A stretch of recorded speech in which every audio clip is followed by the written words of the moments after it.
All right, welcome to the video. Today, I'm so excited to talk about one of my favorite things to make in Midjourney, which are textures.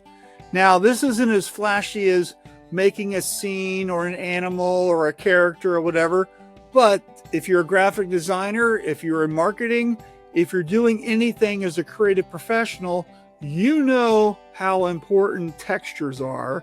And today I want to go through those, and I've got some stuff set up, which is some general prompt ideas, but also some SREF stuff at the end. So you're going to want to stay around for that.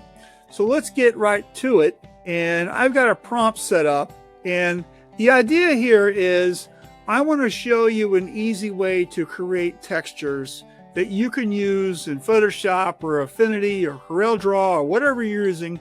And you can use them in your work. And that's the idea here. And so the back half of this prompt is in black, and throughout the images that I'm going to create, that stays the same. The prompt words that are in red, those are the ones that are going to change throughout these ideas, and that way you can see what's going on. So this first one, historically a t-shirt designer, I've been doing that since 1993. So I'm very familiar with the cracked kind of plastisol texture, and I've used that idea in tons of designs over the years, and it looks just like this.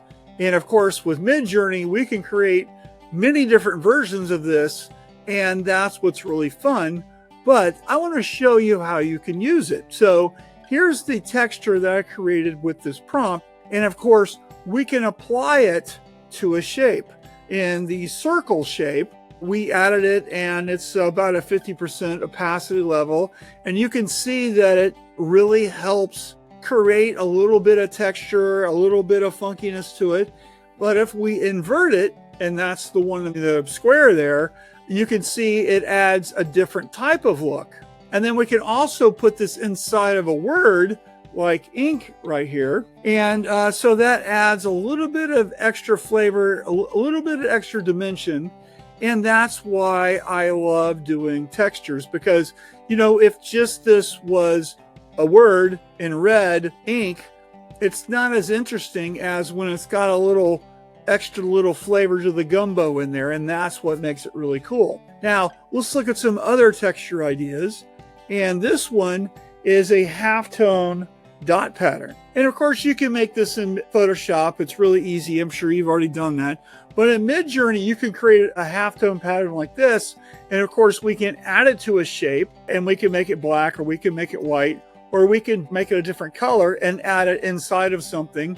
And that allows us to create a different type of look. And that's the same thing with wood grain. So we can take a wood grain type of image, type of texture, and we can also add it to a background shape, and we can make it look like wood. We can also add it to text. And this is how you can create a lot of different looks, a lot of interesting things. So what type of textures would work for whatever you do, right? And so I love playing around with this stuff. Organic textures is something that I use all the time. And this one, of course, has this kind of weird kind of galaxy. I don't know what's going on with that. Maybe it's stained concrete, who knows? But when we apply it to a background, you can see how much more interesting these things become, right? And if we put that in a word like organic here, it's way more interesting than just a green word organic. It kind of has a little more natural flavor to it, right? And that's what makes this so fantastic. So we can do the same thing with comic books.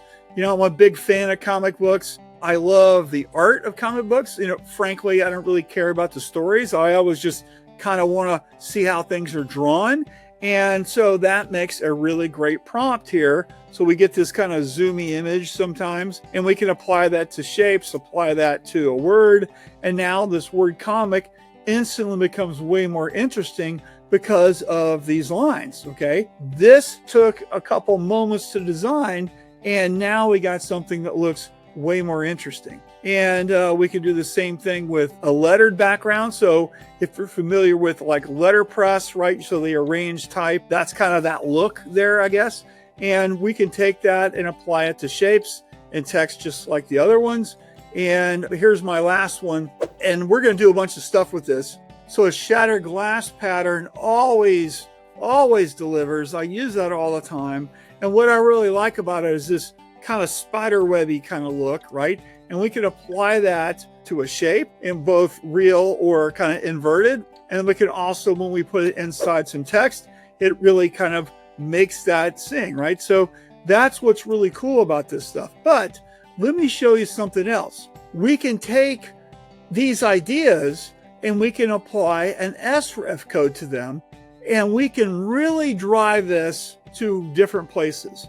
And if you're not familiar with SREF codes, I've got a whole bunch of videos on this channel. You can watch those. So an SREF code is essentially a number that's associated with a different type of art aesthetic. And we take this same prompt with the shattered glass pattern, and if we apply an SREF code to it, suddenly we get something really unique with this SREF code. So this is the SREF code that you have to use with the prompt that I just shared. And let me show you what a different SREF code with the same prompt produces. It makes this. So compare the two, right? These are completely different looks, but if you kind of compare them, don't they look kind of similar in just how they're kind of laid out? I know they look completely different. One's kind of rough and dotted lines, and the other one's really geometric and kind of more of a labyrinth kind of a look. But check out how the SREF code makes these look completely different. And then, of course, we've got some more that we can share. This SREF code makes it more mosaic tile look, and this one makes it more crackly glass, I guess. Yeah, but very finite and even tone with the white lines there. Of course, these are all the SREF code's influence on that same shattered glass prompt. So isn't that interesting? And how could you use this in the textures that you're creating? That's what really makes this fun. And I love exploring Midjourney to discover stuff just like this. So how can we control that SREF code a little more? We can do that, of course, if you've watched these videos, you know, with a style weight. That's the --SW. Think of that as the volume knob for that SREF code. And here, because the style weight goes from the lowest at 0 and the highest at 1,000, a style weight of 20 is just barely getting going. And then we get results like this. This is the same prompt we've been using, but you can see how the SREF code is a little more dominant, right? And so you're getting more of the shattered glass look, okay? If we increase that to 30, you can see that it's getting a little more refined. And if we go to 50, you can see it really drops that heavy black look, and it's angling more towards just lines.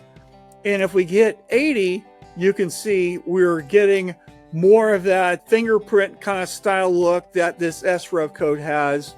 And if we go just the normal style weight 100, just like we did previously, this is what you get. And this is what really kind of is amazing about this, is because just drawing this, like this is kind of a doodle kind of look. I guess you could probably come up with this. It would take forever to do. With Midjourney prompt like this, with the SREF code and the style weight, it's only 30 seconds of work or so. And of course, this is how we can apply it. So here it is with on top of this pink background. This is how you can make really interesting backgrounds and textures and do a whole bunch of stuff with your graphic design by getting some textures created in Midjourney and then applying them to your work, right?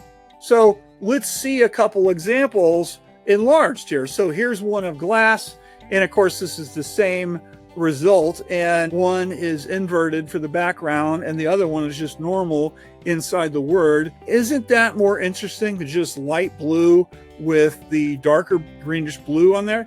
I think this looks amazing. And then here's the same one with the text kind of texture, right? Of course, you could text and type all these letters out, but that would take forever.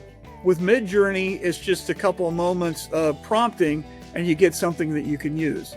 And of course, here's that plastisol ink texture again. You can see how much more interesting this looks in both in the background and in the word because we're using this texture and we're applying it with color and we're making it look really interesting. Anyway, so thanks for watching. I would really love to see what type of images and textures that you create. Let me know. I think that would be really kind of interesting. Drop that comment and let us know. Also, if you want to learn more about how to use Midjourney better and you're a professional designer, please consider joining the Midjourney Experience Academy. So this is where your peers come to learn how to use Midjourney. We have a live coaching call via Zoom every single Tuesday. We'd love to see you there. Thanks for watching. See you.